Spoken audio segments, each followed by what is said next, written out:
بالله من شرور أنفسنا ومن سيئات أعمالنا من يهده الله فلا مضل له ومن يضلل فلا هادي له وأشهد أن لا إله إلا الله وحده لا شريك له وأشهد أن سيدنا ومولانا محمدا عبده ورسوله صلى الله عليه وعلى آله وصحبه وسلم تسليما كثيرا.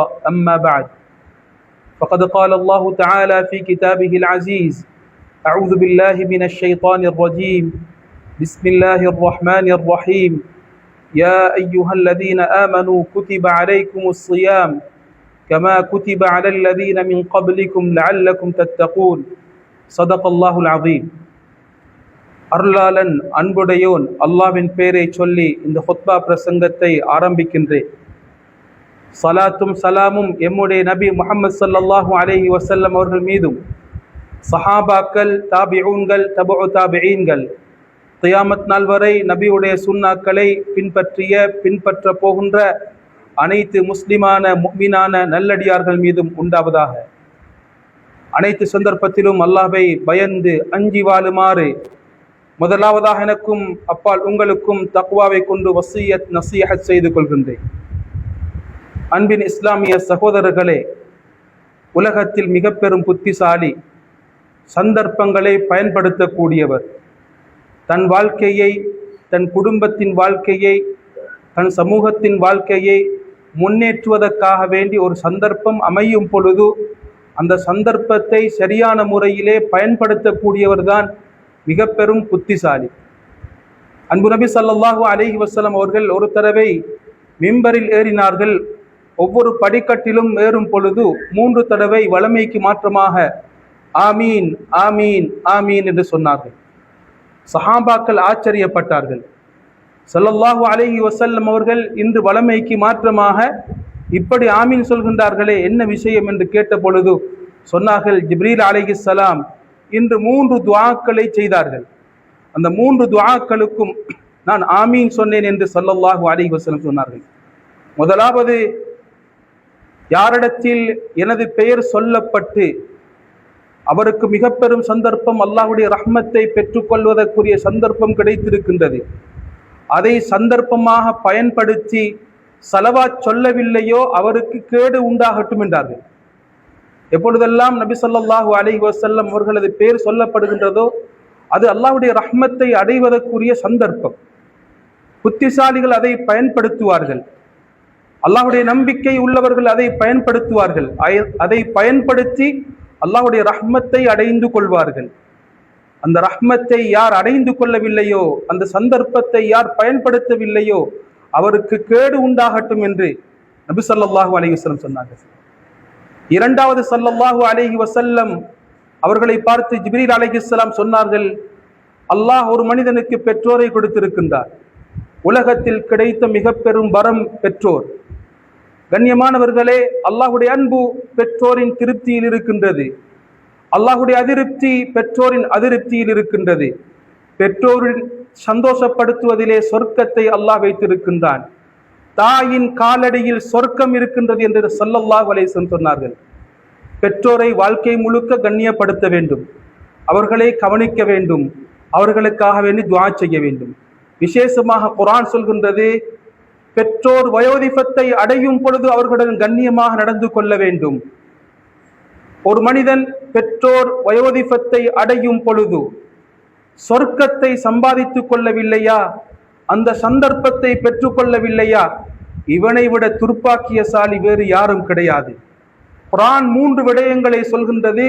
அந்த 3 விடயங்களை செய்பவர்கள் நஷ்டமடையவே மாட்டார்கள். அதில் ஒன்றுதான் தாயின் மடியிலிருந்து பேசிய குழந்தை ஈசா அலைஹிஸ்ஸலாம். அந்த குழந்தை சொன்னது, வபர்ரம் பிவாலிததி, எனக்கு அல்லாஹ் சுப்ஹானஹு வ தஆலா தாயுடன் நல்ல முறையில் நடந்து கொள்ளுமாறு ஏவி இருக்கின்றான். வலம் யஜஅல்னி ஜப்பாரன் ஷகியா, என்னை கல்நெஞ்சம் பிடித்த துர்ப்பாக்கியசாலியாக, நஷ்டவாளியாக அல்லாஹ் என்னை ஆக்கவில்லை. தாய்க்கு உபகாரம் செய்வதையும் ஒரு மனிதரின் நஷ்டத்தையும் அல்லாஹ் கனெக்ட் பண்ணி பேசி இருக்கின்றான். யாரெல்லாம் வாழ்க்கையிலே பெற்றோருடன் தாயுடன் நல்ல முறையில் நடந்து கொள்வார்களோ அவர்களுக்கு நஷ்டம் ஏற்படவே மாட்டாது, பரக்கத்தான் இருக்கும். இப்படிப்பட்ட பெற்றோர் வயோதிபத்தை அடையும் பொழுது ஒரு மனிதன் சொர்க்கத்தை சம்பாதிக்கவில்லையா, அவனுக்கு கேடு உண்டாகட்டும் என்று ஜிப்ரீல் அலைஹிஸ்ஸலாம் சொன்னார்கள். ஸல்லல்லாஹு அலைஹி வஸல்லம் ஆமீன் சொன்னார்கள். மூன்றாவது ஸல்லல்லாஹு அலைஹி வஸல்லம் அவர்களை பார்த்து ஜிப்ரீல் அலைஹிஸ்ஸலாம் சொன்னார்கள், அல்லாஹ் ஒரு மனிதனின் வாழ்க்கையை மாற்றுவதற்காக வேண்டி காலத்தில் சுழற்சியை ஏற்படுத்துகின்றான். அந்த சுழற்சிக்கு சில பேர்களை நாட்கள், மாதங்கள் என்று வைத்திருக்கின்றான். சில நாட்களை அல்லாஹ் கொடுத்திருக்கின்றான் மனிதன் அல்லாஹ்வை நெருங்குவதற்காக வேண்டி. அல்லாஹ் வருஷத்தில் ஒரு மாதத்தை கொடுக்கின்றான் ஒரு மனிதன் தன் வாழ்க்கையை மாற்றிக்கொள்வதற்காக வேண்டி. அந்த மாதம் தான் எம்மை நோக்கி வரப்போகின்ற மாதம் ரமலானுல் முபாரக், பரக்கத் பொருந்திய ரமலான் மாதம். இந்த மாதத்தை ஒரு மனிதன் அடைந்து அல்லாஹ்வுடைய மக்ஃபிரத்தை, பாவ மன்னிப்பை பெற்றுக்கொள்ளவில்லையா, இவனை விட துர்ப்பாக்கியசாலி யாரும் கிடையாது, அவனுக்கு நஷ்டம் உண்டாகட்டும் என்று ஜிப்ரீல் அலைஹிஸ்ஸலாம் துஆ செய்தார்கள். நபி ஸல்லல்லாஹு அலைஹி வஸல்லம் ஆமீன் சொன்னார். அன்புக்குரியவர்களே, கண்ணியமானவர்களே, வாழ்க்கையிலே நாம் மாற வேண்டிய நிறைய சந்தர்ப்பங்கள் எமக்கு இருக்கின்றது. அதில் மிக முக்கியமான ஒரு கால கட்டத்தை நாம் அடைய இருக்கின்றோம். அந்த மாதம் தான் ரமதான் மாதம். அன்புக்குரியவர்களே, கண்ணியமானவர்களே, அங்கே அல்லாஹ் மனிதனது மாற்றத்துக்கு தேவையான அனைத்து பகுதிகளையும் வைத்திருக்கின்றான். மிக முக்கியமான அமல்களை அல்லாஹ் தந்திருக்கின்றான்.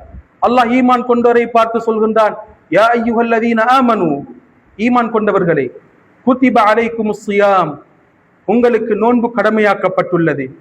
கமா குத்திப அலல்லதீன மின் கப்லிக்கும் லஅல்லக்கும் தத்தகூன், உங்களுக்கு முன்னால் உள்ளவர்களுக்கும் இந்த நோன்பு கடமையாக்கப்பட்டிருக்கின்றது. உங்களுக்கு மாத்திரம் கடமையாக்கப்படவில்லை, உங்களுக்கு முன்னால் உள்ளவர்களுக்கும் இந்த நோன்பு கடமையாக்கப்பட்டுள்ளது.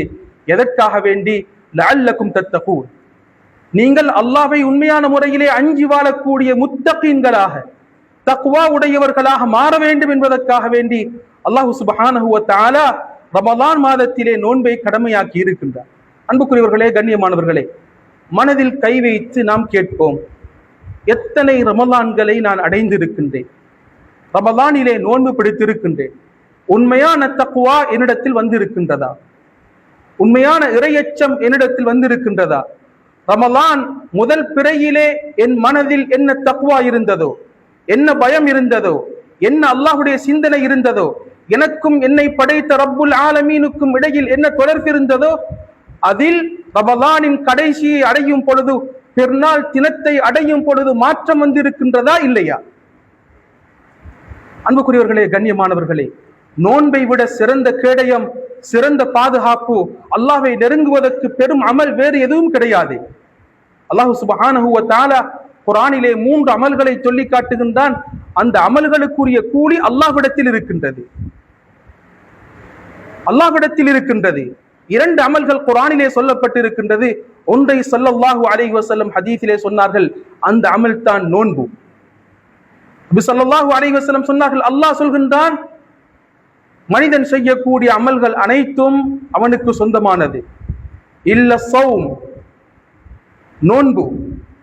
நோன்புக்குரிய கூலி சொல்லப்படவில்லை. கண்ணியமானவர்களே, நோன்பாளிகள் ரையான் என்ற வாசல் கேட் மூலமாக சொர்க்கத்துக்கு போவார்கள் என்று சொல்லப்பட்டிருக்கின்றது. நோன்பாளிகளுக்கு என்ன கூலி மறுமையில் கொடுக்கப்படும் என்று சொல்லவில்லை.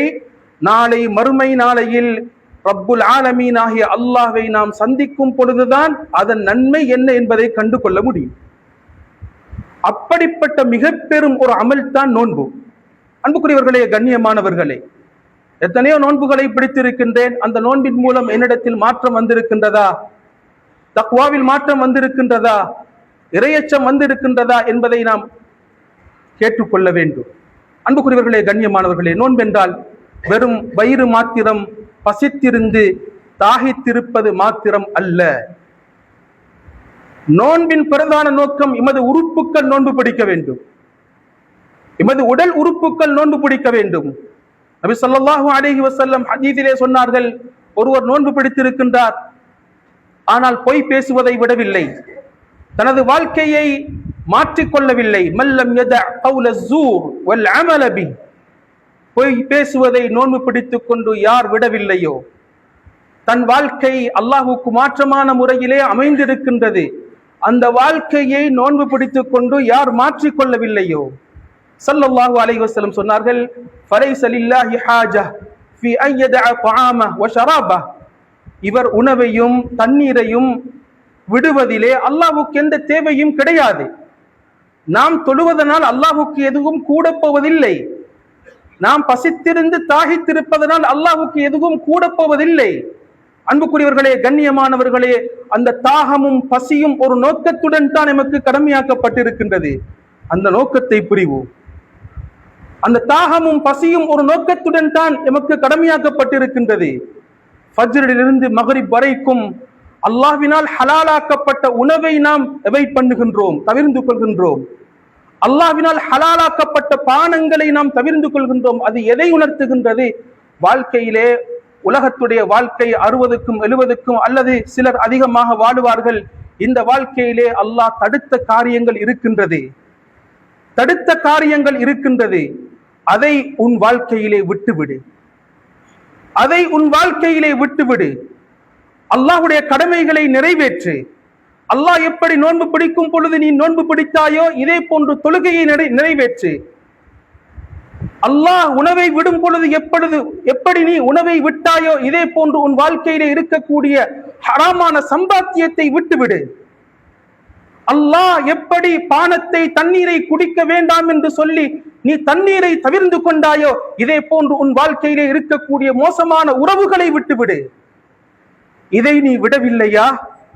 உன் வாழ்க்கையில் எத்தனை ரமலான்களை தான் அடைந்தாலும், எத்தனை நோன்புகளை தான் பிடித்தாலும் உன்னிடத்தில் மாற்றம் உண்டாகவே மாட்டாது. எந்த பிரயோஜனமும் உன்னிடத்தில் உண்டாகவே மாட்டாது. அன்புக்குரியவர்களே, கண்ணியமானவர்களே, பகலிலே பசித்திருக்கின்றோம். அந்த பசி மற்றவர்களின் உணர்வை உணர்த்துகின்றது. உலகத்தில் எத்தனையோ மக்கள் பசியினால் மடிந்து கொண்டிருக்கின்றார்கள், மரணித்துக் கொண்டிருக்கின்றார்கள். உண்ணுவதற்கு உணவில்லாமல், தங்குவதற்கு தங்குமிடம் இல்லாமல், வீடு இல்லாமல், உறவில்லாமல் தவித்துக் கொண்டிருக்கக்கூடிய எத்தனையோ எமது உறவுகள் இருக்கின்றார்கள். அவர்களின் கஷ்டத்தையும் பசியையும், அவர்களிடத்தில் காணப்படக்கூடிய இன்னல்களையும் அந்த பசி எமக்கு உணர்த்துகின்றது.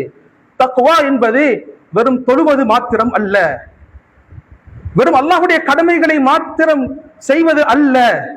அன்புக்குரியவர்களே, கண்ணியமானவர்களே, அல்லாஹ்வுடைய கடமைகளை நிறைவேற்றுவதுடன் மற்றவர்களின் கஷ்டத்தை புரிந்து அதை நிறைவேற்றுவது மிக பெரும் தக்வா. குர்ஆன் ஹுதல்லில் முத்தகீன் என்று ஆரம்பித்திருக்கின்றது. கண்ணியமானவர்களே, அந்த தக்வாவின் ஒரு பகுதி யுமினூன பில் கைப், கண்ணுக்கு தெரியாத அன்சீனான விடயங்களை அவர்கள் நம்புவார்கள். இரண்டாவது அல்லாஹ்வுடைய கடமை வயுகீமூன ஸலாஹ், தொழுகையை நிறைவேற்றுவார்கள். மூன்றாவது அடியார்களின் கடமை வமிம்மா ரஸக்னாஹும் யுன்ஃபிகூன். இந்த தக்வாவின் மூன்றாவது பாட்டாக குர்ஆனின் ஆரம்பம் சொல்கின்றது, நாங்கள் எதை கொடுத்தோமோ அதிலிருந்து நல்வழியிலே யாருக்கெல்லாம் செலவழிக்க வேண்டுமோ, எந்த கட்டத்திலெல்லாம் கொடுக்க வேண்டுமோ அந்த கட்டத்திலெல்லாம் அவர்கள் எதையும் பாராமல் தாராளமாக செலவழிக்கக்கூடியவர்களாக இருப்பார்கள். இவர்கள் தான் முத்தகீன்கள் என்று குர்ஆன் சொல்லி காட்டுகின்றது. அன்புக்குரியவர்களே, கண்ணியமானவர்களே, ரமலான் நோன்பு நமக்கு தக்வாவை தரப்போகின்றது. தக்வா என்றால் என்ன? கண்ணியமானவர்களே, தக்வா தக்வா என்று பேசுகின்றோம். அந்த தக்வா என்ன? தக்வா அது சபர். தக்வா அது சபர், பொறுமை. பொறுமையை விட சிறந்த நலவு எதுவுமே இல்லை என்று ஸல்லல்லாஹு அலைஹி வஸல்லம் ஹதீஸிலே சொன்னார்கள். நான் சொன்னேன், 3 அமல்கள், அதற்குரிய கூலிகள் சொல்லப்படவே இல்லை. அதில் ஒரு அமல் தான் பொறுமை. இன்னமா யுவஃபஸ் ஸாபிரூன அஜ்ரஹும் பிகைரி ஹிசாப். குர்ஆன் சொல்கின்றது, யார் பொறுமையுடன் இருப்பார்களோ, அல்லாஹ்வினால் கடமையாக்கப்பட்ட கடமைகளை செய்வதற்கு பொறுமை தேவை, அல்லாஹ்வினால் தடுத்த விடயங்களை தவிர்ந்து கொள்வதற்கு பொறுமை தேவை. வாழ்க்கையிலே எமக்கு பிடிக்காத நிகழ்வுகள் நடக்கும் பொழுது அதை சகித்துக் கொள்வதற்கு பொறுமை தேவை. இந்த பொறுமையுடன் யார் வாழுவார்களோ அவர்களுக்குரிய கூலிகள் அளவில்லாமல் கொடுக்கப்படும் என்று அல்லாஹ் சுப்ஹானஹு வ தஆலா சொல்லி காட்டி இருக்கின்றார். இதனால் தான் ஸல்லல்லாஹு அலைஹி வஸல்லம் ஹதீஸிலே சொன்னார்கள், ஒருவர் நோன்பு பிடித்து விட்டு இருக்கின்றார், பகல் நேரத்திலே ஒருவர் வந்து ஏசுகின்றார், தகாத வார்த்தைகளால் திட்டுகின்றார், பிடிக்காத முறையிலே நடந்து கொள்கின்றார். அதற்கு பதில் சொல்ல வேண்டாம், அதற்கு பதிலாக பழி வாங்க வேண்டாம், அதற்கு பதில் வார்த்தைகளை யூஸ் பண்ண வேண்டாம். ஸல்லல்லாஹு அலைஹி வஸல்லம் சொன்னார்கள், ஒன்றை மாத்திரம் சொல்லுங்கள், ஃபல்யகுல் இன்னி ஸாயிம். இதுதான் பொறுமை. கண்ணியமானவர்களே, ரமலான் மாதத்தில் மாத்திரம் இதை நாம் பேசுவதல்ல, ரமலானுக்கு முன்னால் ப்ரிப்பேர் ஆகுவோம், தயாராகுவோம். அந்த பொறுமையை வாழ்க்கையிலே எடுப்பதற்கு ரெடி ஆகுவோம். கண்ணியமானவர்களே, ஒரு நோன்பு வரும், 2 நோன்பு போய்விடும். கண்ணியமானவர்களே, நமது சிந்தனை மாறிவிடும். அப்படிப்பட்ட ரமலானாக இந்த ரமலானை சடங்கு ரூபத்தில் கழித்து விட்டு நாம் கழிக்க கூடாது. எம்மிடத்தில் மாற்றத்தை கொண்டு வருவோம். இப்பொழுதே தயாராகுவோம். அந்த பொறுமையை எடுப்பதற்கு தயாராகுவோம். அன்புக்குரியவர்களே, கண்ணியமானவர்களே, ஸல்லல்லாஹு அலைஹி வஸல்லம் சொன்னார்கள், நீ நோன்பாளி என்று சொல் என்று ஸல்லல்லாஹு அலைஹி வஸல்லம் சொன்னார்கள். அல்லாஹ் சுப்ஹானஹு வ தஆலா நமது வாழ்க்கையை மாற்றுவதற்காக வேண்டி ரமலான் மாதத்தை தந்திருக்கின்றான். அங்கே அல்லாஹ் பெரியதோர் அமலை வைத்திருக்கின்றான், கியாமுல் லைல் என்ற ஒரு அமல். ஸல்லல்லாஹு அலைஹி வஸல்லம் ஹதீஸிலே சொன்னார்கள், ரமலானின் இரவு வேளையிலே ஈமானுடன், நம்பிக்கையுடன், இஹ்திசாபன், நன்மையை எதிர்பார்த்து யார் நின்று வணங்குவார்களோ, தராவீஹ் தொழுகையிலே ஈடுபடுவார்களோ, கியாமுல் லைல் தொழுகைகளிலே ஈடுபடுவார்களோ, ஜிக்ர்களிலும் குர்ஆன் திலாவத்துகளிலும் இரவை கழிப்பார்களோ, அன்புக்குரியவர்களே, கண்ணியமானவர்களே, ஸல்லல்லாஹு அலைஹி வஸல்லம் சொன்னார்கள், குஃபிர லஹு மா தகத்தம மின் தம்பி, அவரது முந்திய பாவங்கள் மன்னிக்கப்படும் என்று ஸல்லல்லாஹு அலைஹி வஸல்லம் ஹதீஸிலே சொன்னார்கள். அன்புக்குரியவர்களே, கண்ணியமானவர்களே, ஒரு மனிதரின் வாழ்க்கையிலே மாற்றத்தை உண்டாக்குவதற்கு அல்லாஹ் கொடுத்த மிக பெரும் ஒரு அமல் தான் கியாமுல் லைல். கியாமுல் லைல் குர்ஆன் சொல்கின்றது, இன்ன நாஷிஅத்தல் லைல் ஹிய அஷத்து வத்அன் வ அக்வமு கீலா. இரவு வணக்கம் அது வாழ்க்கையிலே எமக்கு உறுதியை உண்டாக்கக்கூடியது, பெரும் மாற்றத்தை உண்டாக்கக்கூடியது. ஒரு சஹாபி விட்டு விட்டு இரவு வேளையிலே நின்று வணங்கக்கூடியவராக இருந்தார், அப்துல்லாஹ் மஸ்ஊத் ரலியல்லாஹு அன்ஹு அவர்கள். நபி ஸல்லல்லாஹு அலைஹி வஸல்லம் அவரை பார்த்து சொன்னார்கள், நிஅமர் ரஜுல் அப்துல்லாஹ் லவ் கான யகூமுல் லைல். அப்துல்லாஹ் மிகச் சிறந்தவர் தான், இரவிலே நின்று வணங்கக்கூடியவராக இருந்தார். சொல்கின்றார்கள், நபி ஸல்லல்லாஹு அலைஹி வஸல்லம் எனக்கு இப்படி சொன்ன நாளிலிருந்து நான் தஹஜ்ஜுத் தொழுகையை, கியாமுல் லைலை விட்டதே இல்லை. கண்ணியமானவர்களை, ரமலானுக்கு முன்னால் இருந்து ஆரம்பிப்போம். ஃபஜ்ர் லேட் ஆகித்தான் வருகின்றது, 5:10க்கு தான் ஃபஜ்ருடைய நேரம் வருகின்றது. அதற்கு முன்னால் கொஞ்சம் எழும்புவோம், எழும்பி ரப்புடன் பேசுவோம், ரப்புடன் உரையாடுவோம், அவனிடத்தில் தேவைகளை கேட்போம். அவன் அடிவானத்துக்கு இறங்கி வருகின்றான், ஒவ்வொரு நாளும் கேட்கின்றான், என்னிடத்தில் கேட்பவர்கள் இருக்கின்றார்களா, கொடுக்க தயாராக இருக்கின்றேன். என்னிடத்தில் பாவ மன்னிப்பு தேடுபவர்கள் இருக்கின்றார்களா, பாவத்தை மன்னிக்க தயாராக இருக்கின்றேன். என்னிடத்தில் பிரச்சனையை சொல்லக்கூடியவர்கள் இருக்கின்றார்களா, அந்த பிரச்சனையை நான் நீக்க தயாராக இருக்கின்றேன் என்று அல்லாஹ் ரமலானில் மாத்திரம் அல்ல, அனைத்து நாட்களிலும் ஒவ்வொரு நாளும் அடிவானத்துக்கு அல்லாஹ் இறங்கி வந்து கேட்கின்றார். அன்புக்குரியவர்களே, கண்ணியமானவர்களே, இதை சந்தர்ப்பமாக பயன்படுத்தியவர்கள் அடைந்து கொண்டுதான் இருக்கின்றார்கள். எத்தனையோ கஷ்டத்தில் உள்ளவர்கள் இந்த நேரத்தை பயன்படுத்தினார்கள், ரப்புக்கு முன்னால் இருந்து அழுதார்கள். தன் பிரச்சனையை, தன் பிள்ளைகளின் பிரச்சனையை, தன் குடும்ப பிரச்சனையை, தன் தொழில் பிரச்சனையை அல்லாஹ்விடத்தில் முன்வைத்தார்கள். அவனிடத்தில் யார் பிரச்சனையை சொல்வார்களோ நிச்சயம் தீர்வு கிடைக்கும், நிச்சயம் தீர்வு கிடைக்கும். அவன் தீர்வை தராமல் விடமாட்டான். அனைத்து பிரச்சனைக்குரிய தீர்வும் அவன் கையில் இருக்கின்றது. கண்ணியமானவர்களே, அவனிடத்தில் கேட்டால் நிச்சயம் அவன் கொடுக்க தயாராக இருக்கின்றான். அப்படிப்பட்ட ஒரு மாதத்தை நாம் அடைய தயாராக இருக்கின்றோம். இப்போதிருந்தே அந்த கியாமுல் லைலை, தராவீஹை உயிரோட்டத்துடன் இமாம் என்ன ஓதுகின்றார், இமாம் என்ன ஓதுகின்றார் என்பதை விளங்கி உயிரோட்டத்துடன் தொழுவதற்கு தயாராகுவோம். கண்ணியமானவர்களே, ரமலான் வரப்போகின்றது, அதில் நாம் அனைவரும் மாற வேண்டும். அன்புக்குரியவர்களே, கண்ணியமானவர்களே, ரமலான் அது அல் குர்ஆன் இறக்கப்பட்ட வேதம். ரமலான் அல் குர்ஆன் இறக்கப்பட்ட வேதம். அந்த வேதத்தை ஓதுவோம், அதன் கருத்துக்களை சிந்திப்போம், அதன் வாழ்க்கையை எமது வாழ்க்கையாக மாற்றுவோம். அல் குர்ஆன் அனைத்தையும் பேசி இருக்கின்றது. கண்ணியமானவர்களே, குர்ஆனில் அல்லாஹ் அனைத்தையும் பேசி இருக்கின்றான். எமது காதுடன் பேசுகின்றான், காது எதை கேட்க வேண்டும் என்பதை சொல்லி காட்டுகின்றான். எமது பேச்சு எப்படி அமைய வேண்டும் என்று குர்ஆன் சொல்கின்றது. எமது நடை எப்படி அமைய வேண்டும் என்று குர்ஆன் சொல்கின்றது. எமது கைகள் எதை பிடிக்க வேண்டும் என்று குர்ஆன் சொல்கின்றது. எமக்கு தந்த குர்ஆன் எதையும் சொல்லாமல் விட்டதில்லை. கண்ணியமானவர்களே, அனைத்தையும் எமது குர்ஆன் சொல்லிவிட்டது. அந்த குர்ஆனை நம்புவோம், அதை எமது வாழ்க்கையாக மாற்றுவோம். நிச்சயம் எமது வாழ்க்கை மாறும். குர்ஆன் ஒரு கேள்வியை கேட்கின்றது, அலம் யஅனி லில்லதீன ஆமனு அன் தக்ஷஅ குலூபுஹும் பிதிக்ரில்லாஹ் வமா நஸல மினல் ஹக். ஈமான் கொண்டவர்களுக்கு அல்லாஹ்வுடைய குர்ஆனுடைய வசனங்கள் ஓதப்படும் பொழுது, அதை கேட்கும் பொழுது, அதை பார்க்கும் பொழுது, அதை பற்றி பயானில் சொல்லப்படும் பொழுது சிந்திக்கும் நேரம் வரவில்லையா என்று குர்ஆன் கேட்கின்றது. எனவே அன்புக்குரியவர்களே, கண்ணியமானவர்களே, தயாராகுவோம் ரமதானுக்காக வேண்டி. அதற்கு முன்னால் அல்லாஹ் ஷாபானுடைய நடுவிலே இன்ஷா அல்லாஹ் புதன்கிழமை, சாதாரணமாக புதன்கிழமை அந்த நாள் வர இருக்கின்றது. அந்த நாளிலே அல்லாஹ் அனைத்து படைப்புகளையும் பார்த்து மன்னிக்கின்றான். முழு மனிதர்களையும் அல்லாஹ் மன்னிக்கின்றான், 2 பேரை தவிர. ஒருவர் யார்? முஷ்ரிக், அல்லாஹ்வுக்கு இணை வைத்தவர். இவரை அல்லாஹ் மன்னிக்க மாட்டான்.